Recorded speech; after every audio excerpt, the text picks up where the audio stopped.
마가복음 11장 15절에서 18절의 말씀 우리 한 절씩 교독하시겠습니다. 마가복음 11장 15절에서 18절까지의 말씀입니다. 우리 한 절씩 교독하겠습니다. 마가복음 11장 15절입니다. 그들이 예루살렘에 들어가니라.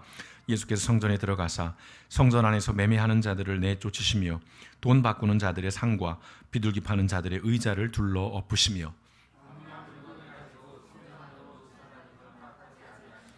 이에 가르쳐 이르시되 기록된 바 내 집은 만민이 기도하는 집이라 칭함을 받으리라고 하지 아니하였느냐. 너희는 강도의 소굴을 만들었도다 하시매 대제사장들과 서기관들이 듣고 예수를 어떻게 죽일까 하고 꾀하니 이는 무리가 다 그의 교훈을 놀랍게 여김으로 그를 두려워함일러라. 아멘. 좋으신 아버지 하나님, 오늘도 연휴 끝 또 주일 잊지 아니하고 우리 주의 전에 나와서 우리 하나님 앞에 예배합니다.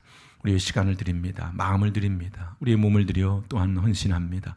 또한 아버지 하나님 귀한 예물들을 구별하여 드림으로 우리가 어디로 보았고 우리의 주인이 누구인가를 아버지 하나님 드려진 물질을 통해서 고백하오니 오늘 드려진 예물 가운데 우리 하나님께서 기뻐 받으시고 아버지 안에 쓰이는 것마다 생명의 탄성이 있게 하시고 복음의 지경이 확장되어지는 놀라운 역사가 일어날 수 있도록 주여 아버지 하나님 그 예물 가운데 복 주시고 또한 안수하여 주시고 축복하여 주시옵소서. 아버지 하나님 드리지 못한 손길들 가운데도 위로하시고 믿음의 길 가운데 궁핍하지 아니할 수 있도록 모든 길벗 교회와 또한 속한 모든 성도와 함께하는 이들 가운데 하나님께서 길들을 열어주시고 주여 아버지 형통케 하시는 놀라운 하나님의 은혜가 충만하여짐으로 이 땅을 살아가는 날 동안에 아버지 하나님 하늘의 복을 넘치도록 받고 아버지 하나님 나누며 베풀며 사는 인생들이 되어질 수 있도록 함께 예배하는 모든 믿음의 백성들의 삶의 자리 가운데 하나님께서 지키시고 또한 주장하여 주시옵소서. 오늘도 말씀 앞에 섭니다. 아버지 하나님 이 말씀을 통해서 오늘 우리의 믿음과 우리의 신앙을 돌아보게 하시고 매일의 삶에서 우리가 어찌 살아야 하는가를 또다시 한번 기억하게 하시고 우리가 예수님을 쫓아 살아가는 자들로서 우리가 예수님을 닮아가야 하는 자들로서 우리가 예수로 살아가야 하는 자들로서 다시 한번 우리의 믿음과 신앙과 삶을 하나님 앞에 겸허히 돌아보는 귀한 시간 되어질 수 있도록 말씀 가운데 성령 하나님 역사하여 주시옵소서. 모든 말씀 wel군하신 예수님의 이름으로 감사하며 기도드렸습니다. 아멘. 예, 앉으시겠습니다.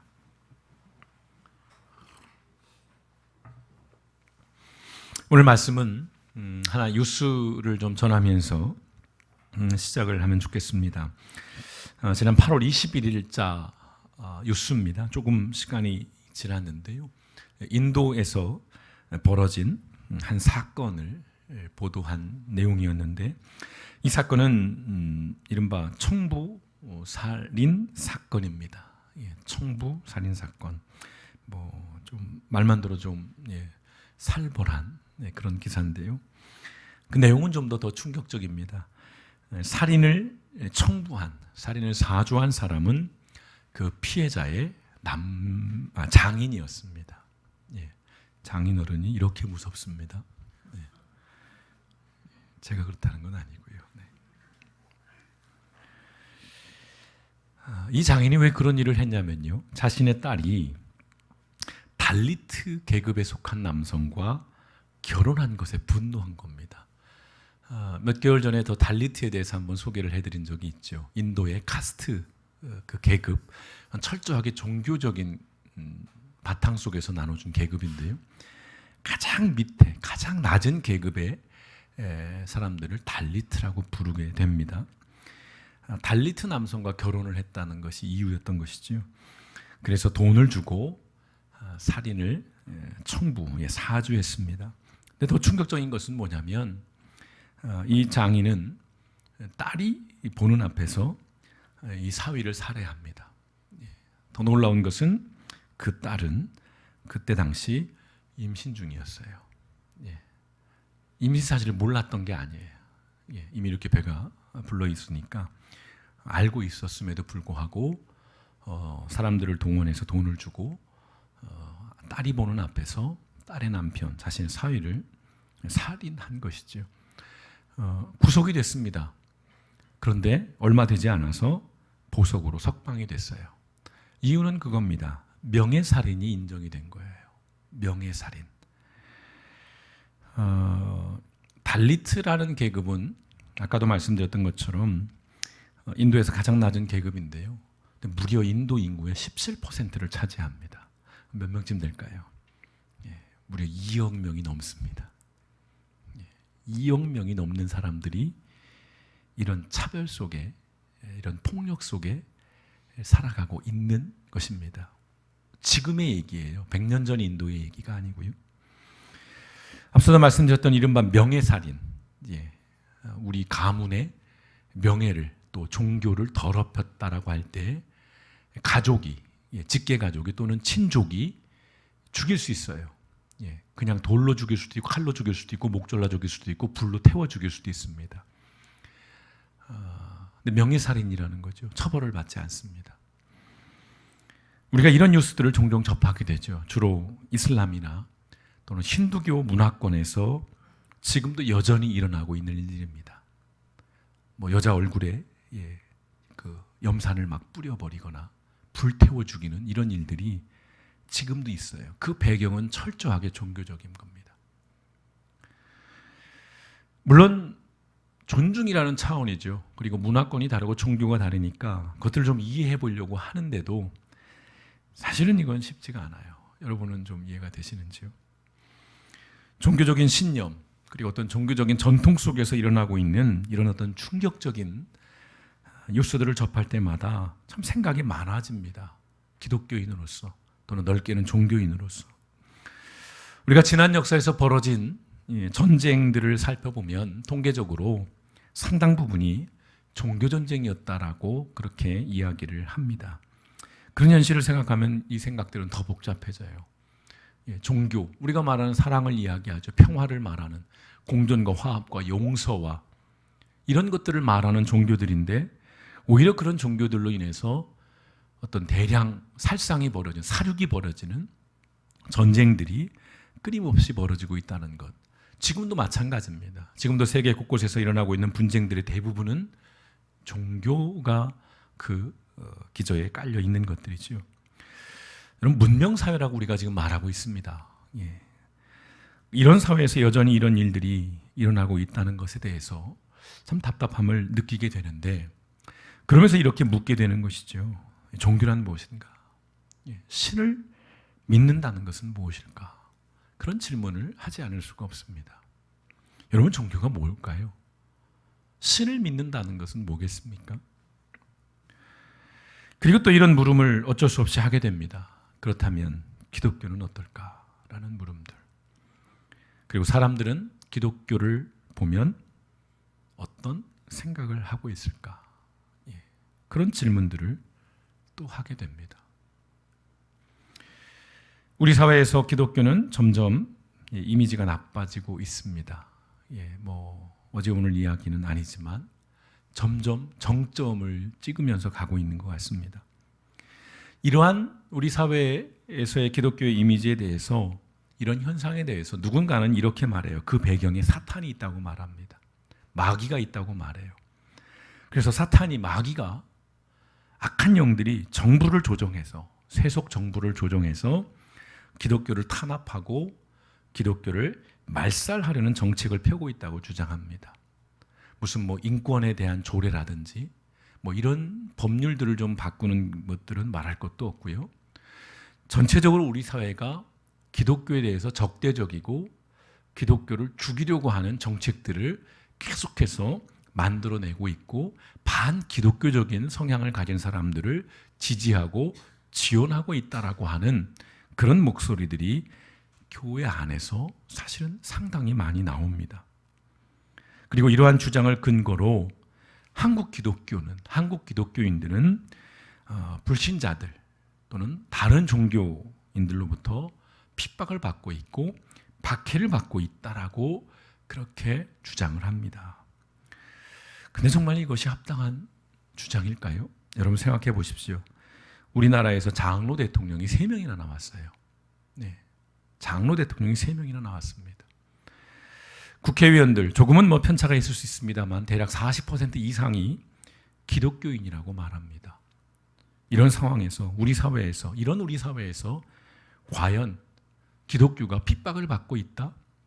기독교가 박해를 받고 있다는 그 말, 그 주장이 과연 설득력이 있을까요? 역사를 조금 살펴보면 이렇습니다. 한국 교회는 일제 강점기를 지나서 일제 강점기에도 교회가 있었습니다. 그리고 한국 전쟁을 거치고 소위 민주화라는 그 과정을 거치는 과정 속에서 독특한 신앙을 형성합니다. 한국 교회 안에 아주 주된 특징을 하나 만들어 가죠. 뭐겠습니까? 반공 정신이에요. 반공주의. 예. 저 초등학교 때 저 영화 단체 관람하고 그랬습니다. 또리 장군. 뭐 때려잡자 뭐 이런 것들 많이 했었죠. 이 반공이라고 하는 공산주의를 반대하는 이 정신을 신앙화합니다. 오해 없이 들으셔야 됩니다. 야, 저 목사는 공산주의를 옹호하는 사람인가 보구나. 그게 아니고요. 이 반공 정신을 신앙화했다는 것입니다. 이것은 미국 교회의 절대적인 영향이기도 합니다. 또한 우리 민족의 독특한 어떤 역사 속에서 기인한 것이기도 합니다. 북한에도 교회들이 많이 있었어요. 오히려 북한에 더 많은 교회들이 있었습니다. 평양은 뭐 동방의 예루살렘이라고 불릴 정도로 기독교가 아주 부흥을 했던 그런 시절이 있었죠. 그러다가 전쟁이 나게 됩니다. 그래서 남북으로 갈라지고 북한이 공산화되면서 북한의 교회들은 극심한 탄압을 받게 돼요. 그래서 그것을 피해서 남한으로 내려온 사람들이 철저한 반공주의자가 되는 거예요. 충분히 이해가 됩니다. 북한에서 박해를 받았고 시달렸으니까요. 교회를 다닌다는 이유로 폭력을 당했으니까 남한으로 내려온 사람들은 일단 북한이 싫습니다. 그리고 그 공산주의자들을 배격하는 과정 속에서 무엇이 생기냐면 기독교인들은 나라를 사랑해야 한다는 것들이 생겨나요. 그리고 그 나라 사랑의 중심에 반공정신이 자리를 잡게 됩니다. 한국 기독교 신앙은 그래서 이 반공정신과 융합을 하게 돼요. 문제는 뭐냐면 이것이 신앙이 아니라 이데올로기가 되어버렸다는 것이죠. 물론 모든 한국 교회가 그런 것은 아닙니다. 그러나 절대적인 영향력을 가진 교회들이 대부분 이념화된 기독교 신앙을 가지고 있다는 것입니다. 공산주의를 옹호하자는 말씀이 아닙니다. 북한이 잘했다는 이야기를 하는 것이 아니에요. 기독교 신앙에 관련된 말씀을 지금 드리는 것입니다. 이데올로기와 신앙은 전혀 결이 다릅니다. 그런데 한국 교회는 이데올로기가 신앙화돼 버렸어요. 한 예를 들면 이런 것입니다. 미국의 얘기긴 합니다만 오래전 얘기죠. 미국이 이라크를 침공하게 됩니다. 그 의도는 뭐 여러 가지였지만 진짜 의도는 뭐 어떤 석유 이런 것들이 전체적인 전문가들의 공통된 분석이었습니다. 근데요, 이랬을 때 이슬람 문화권에 이제 선교의 문이 열릴 것이기 때문에 그 부시의 전쟁을 지지한다라고 설교하는 미국의 목회자들과 한국의 목회자들이 있었습니다. 제가 아는 아주 명망 있는 선교학 교수님께서도 그 무렵에 수업 중에 정말 조심스럽지만 그런 취지의 말씀을 하셨어요. 이슬람이 난공불락인데 그 벽을, 그 견고한 진을 파하는 방법으로 이 전쟁이 쓰일 수도 있겠다. 부시가 일으킨 이 이라크 전쟁을 통해서 틈이 생기면 기독교가 들어갈 수 있겠다라고 조심스럽게 교수님도 말씀을 하셨어요. 여러분, 역사 속에서 기독교는 사실 그렇게 전파가 되어 왔습니다. 먼저 군대가 들어가죠. 그리고 뒤에 선교사들이 들어가서 복음을 전했습니다. 그런 역사가 분명히 있습니다. 그러나 우리는 조금 더 그런 역사에 대해서 조금은 냉정할 필요가 있다는 것이죠. 양승훈 교수의 말을 인용하면 이렇습니다. 이렇게 말씀을 합니다. 아무리 성경책을 읽고 싶어도 남의 성경책을 훔쳐서는 안 되는 것처럼, 아무리 예배당 건축이라고 해도 건축법을 어기면서 건축해서는 안 되는 것처럼 그린벨트의 교회들이 굉장히 많이 건축을 해놓고 있습니다. 그거 다 불법이거든요. 그런데 로비를 한 겁니다. 아무리 선교를 위해서라도 남의 나라를 침략해서는 안 된 것이다 라는 말씀에 저는 개인적으로 공감을 합니다. 여러분들은 어떻게 생각하시는지요? 이 말을 요약하면 이런 것입니다. 목적이 수단을 정당화하면 안 된다는 것이에요. 그런데 목적이 수단을 정당화하는 주의가 있죠. 그게 어디입니까? 공산주의예요. 공산주의는 목적이 수단을 정당화합니다. 사람을 물건으로 취급을 하죠. 유물사관이라고 하죠. 그래서 목적을 위해서라면 사람은 100명이든 10,000명이든 1000명이든 죽일 수도 있습니다. 천안문 사태처럼요. 그냥 탱크로 사람을 쓸어버립니다. 짓이겨버려요. 그래도 그것이 잘못이라고 생각하지 않아요. 왜요? 당이 결정한 것이니까. 목적만 선하면 어떤 방법을 사용해도 된다고 생각하는 것, 그것이 이데올로기입니다. 근데 기독교는 이데올로기가 아니죠. 신앙입니다. 신앙. 하우츠바트라는 사람이 이런 말을 합니다. 이데올로기는 우상숭배이고 우상숭배는 하나님이 가장 가증하게 여기는 죄다. 공산주의자들은 우상숭배자들이에요. 그런데 그들이 하는 방식을 기독교가 따라하고 있습니다. 모순이지요. 역설입니다. 공산주의를 극렬하게 반대하는 기독교인들이 그 공산주의가 하는 똑같은 방식으로 대응을 하고 있다는 것. 그건 분명 기독교적이진 않습니다. 여러분, 기독교 신앙은 실용주의가 아니에요. 그냥 꿩 잡든 닭 잡든 뭐만 잡으면 된다 이런 거 아니고요. 또한 기독교 신앙은 결과주의도 아닌 거예요. 과정이 어찌됐든 결과만 선하면 민간인들이 몇 명이 죽든 거기에 선교사가 들어갈 수 있으면 그건 하나님의 뜻이야 라고 말하는 것인데 위험하다는 것입니다. 그러면 그렇게 죽은 사람들은 어떻게 되는 거예요? 무엇보다 기독교 신앙은 반공주의보다 더 크고 깊습니다. 하나의 이데올로기에 갇힐 수 있는 게 아니라는 거죠. 우리의 신앙이. 무엇보다 기독교 신앙은 언제나 사람이 우선해요. 사람이 우선합니다. 예수님이 사람을 목적으로 여기지 않습니다. 수단으로 여기지 않아요. 그 자체가 목적이었습니다. 그래서 오신 거예요. 사람의 몸을 입고. 그래서 죽으신 거예요. 사람을 위해서. 당신을 위해서 죽은 게 아닙니다. 그런 의미에서 기독교 신앙의 핵심은 사랑인 것이죠. 그리고 이 사랑은 이념이나 사상보다도 언제나 우선하는 궁극적인 목적입니다. 그런데 오늘날 사회가, 심지어는 교회들도 이 사랑보다는 이념이나 사상을 더 우선해요. 그걸 신앙이라고 이야기를 합니다. 기독교적이지 않습니다. 성경적이지 않아요. 오늘 말씀은요, 오늘 성경의 본문의 말씀은 예수님께서 마지막 일주일을 보내시기 위해서 이제 십자가의 길을 가시는 예루살렘에 들어가신 후에 성전에서 벌어진 이른바 성전 정화 사건이라고 불리는 이야기입니다. 너무나도 잘 아시는 말씀이지요. 자, 이 이야기에서 가장 우리가 주목해 봐야 할 것은 예수님의 모습이에요. 예수님의 모습. 여러분, 우리가 아는 또는 우리가 만들어 온 예수님의 모습과는 상당한 거리가 있는 모습입니다.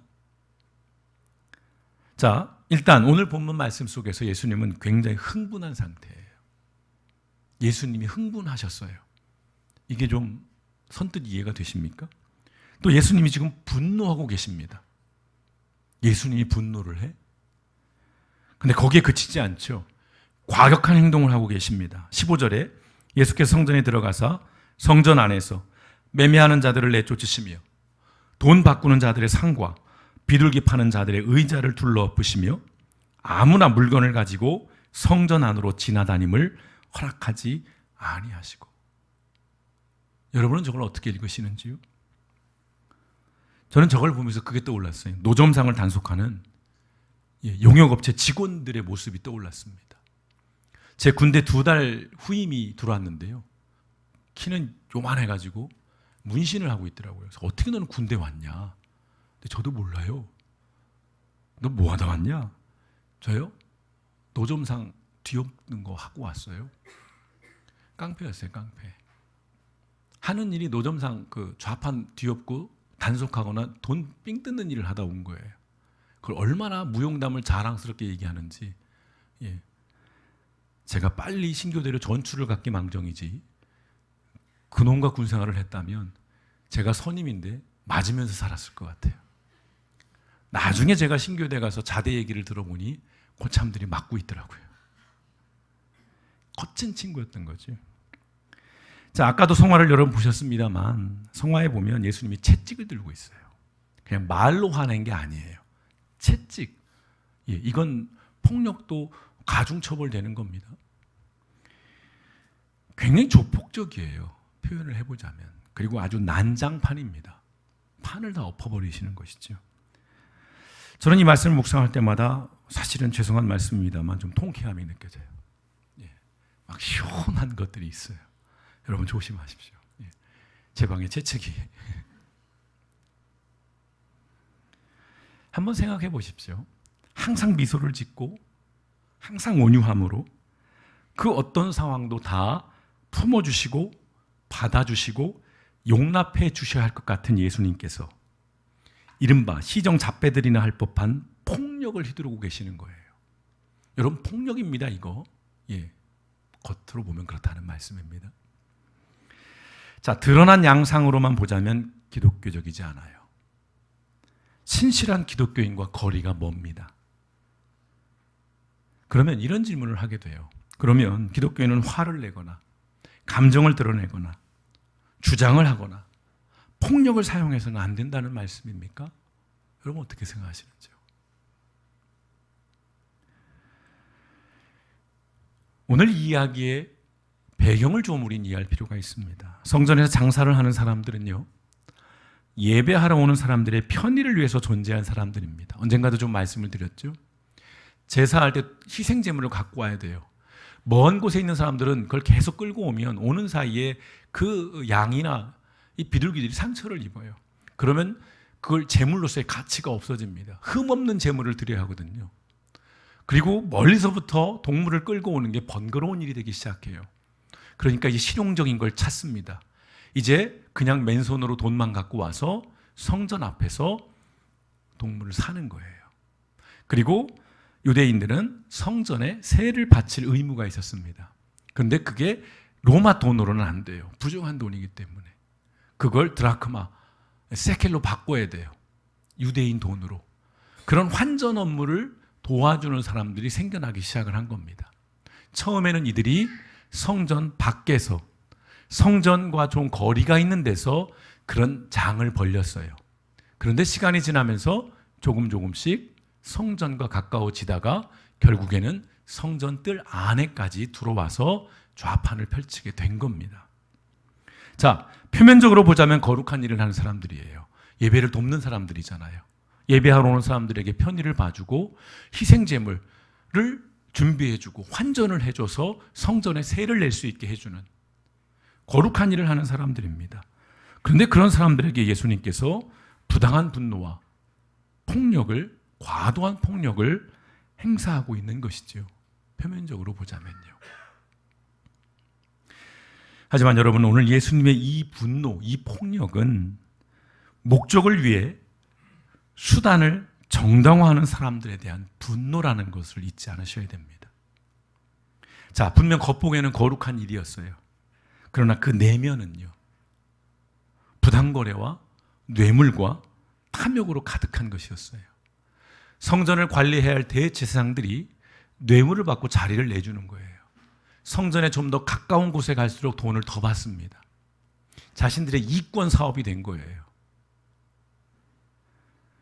정말 엄밀하게 말하자면 목적까지도 훼손되고 변질되었다는 것입니다. 예배를 위해서, 예배를 돕는 일을 위해서 한다는 그 목적 자체도 다 없어져 버린 것이죠. 그런 상황에서 예수님에게 그것은 참을 수 없는 일이었고요, 참아서는 안 되는 일이었다는 것입니다. 우린 종종 이런 말을 듣곤 하죠. 교인이 욕을 해? 교인이 화내네? 얼굴 붉어진 거 봐 저거. 목사가 욕을 하네? 예, 저도 욕을 합니다, 여러분. 자, 기독교인이든 비기독교인이든 기독교인 하면 공통적으로 갖는 이미지가 있어요. 착해야 돼요. 인상 쓰면 안 돼요. 말 거칠게 하면 안 돼요. 화내면 안 돼요. 짜증내면 안 돼요. 주장하면 안 됩니다. 고집해도 안 되고요. 물론 기독교인들은 착해야 하죠. 저도 분명 동의합니다. 그래서 제가 늘 소개하는 인물 가운데 한 사람이 바나바라는 사람이죠. 성경에서 그 사람은 착한 사람이라고 아예 딱 못을 박아놓고 있어요. 정말 착한 사람입니다. 저도 바나바 같은 착한 사람이 되고 싶고 여러분들도 바나바 같은 착한 사람이 되었으면 좋겠습니다. 예수님께서도 선하신 분이죠. 성경에서 선한 분이라는 이야기를 자주 하십니다.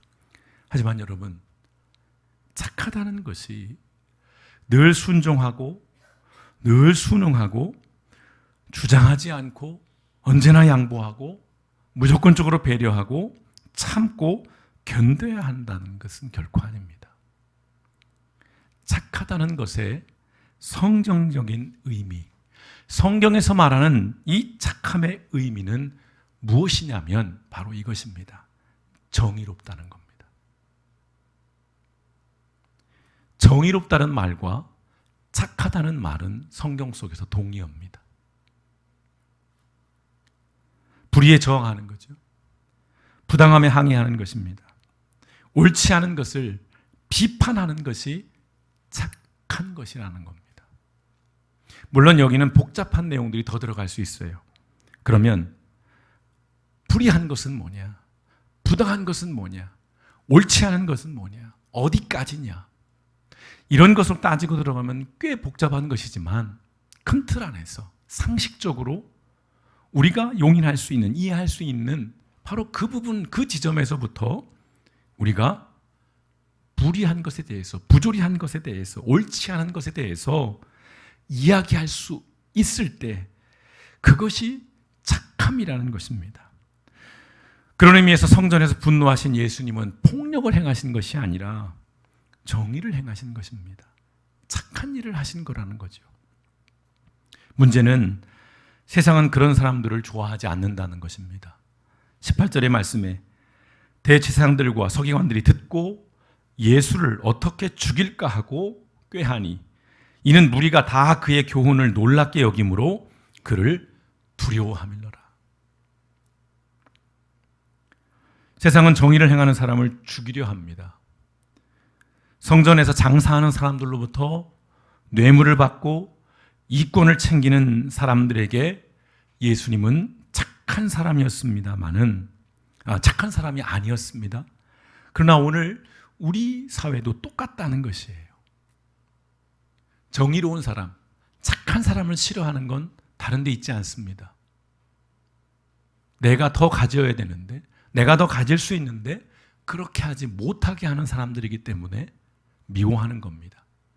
제거하려고 하는 거죠. 어떻게든 끌어내리려고 하는 것입니다. 여러분, 오늘 우리 사회에서 기독교가 욕을 먹고 비난을 받는 것은 종교적인 열심이 부족해서도 아니죠. 열정이 없어서도 아닙니다. 오히려 우리는 과합니다. 그럼 무슨 이유일까요? 앞서 말씀드렸듯이 착하지 않기 때문입니다. 무슨 말씀이에요? 정의롭지 않다는 것입니다. 단순히 정의롭지 않은 것만이 아니라 부당하다는 거예요. 오늘날의 기독교가.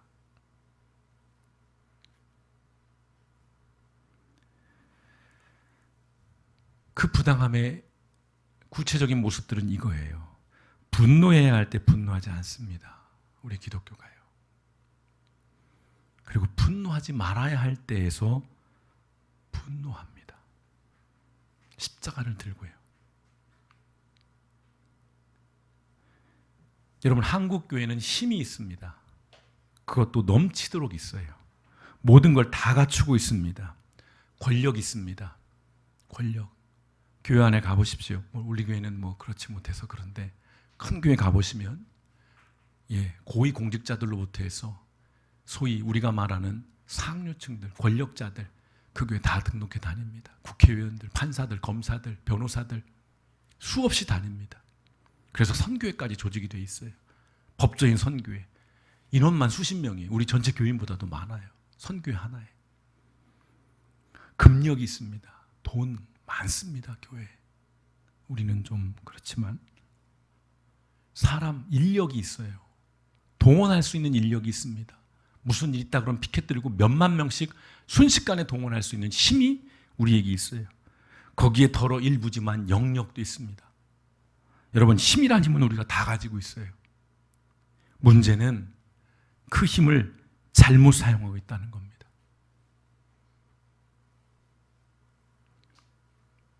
법을 어겨서라도 교회를 넓히는 것이죠. 법을 어겨서라도 잘못된 건축을 하는 거예요. 법을 어겨서라도 재정을 잘못 사용하는 것이고, 법을 어겨서라도 교회가 원하는 것들은 이뤄내야 하는 거죠. 그리고 그것이 이루어졌을 때 하나님이 하셨다라고 얘기를 합니다. 세상에 그런 하나님이 어디 있어요? 불법을 자양했는데 그게 다 하나님이 하신 일이라고 모여서 예배하면 세상 사람들은 거기에 동의가 될까요?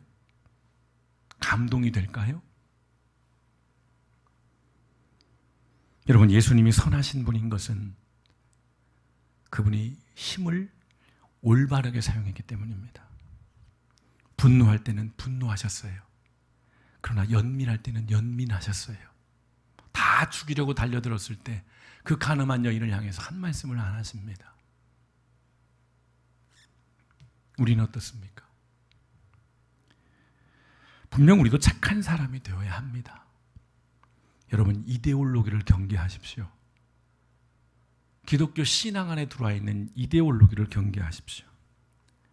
목적과 수단은 언제나 정당해야 합니다. 정의로운 일이라면 여러분 분노하십시오. 욕도 하십시오. 화도 내십시오.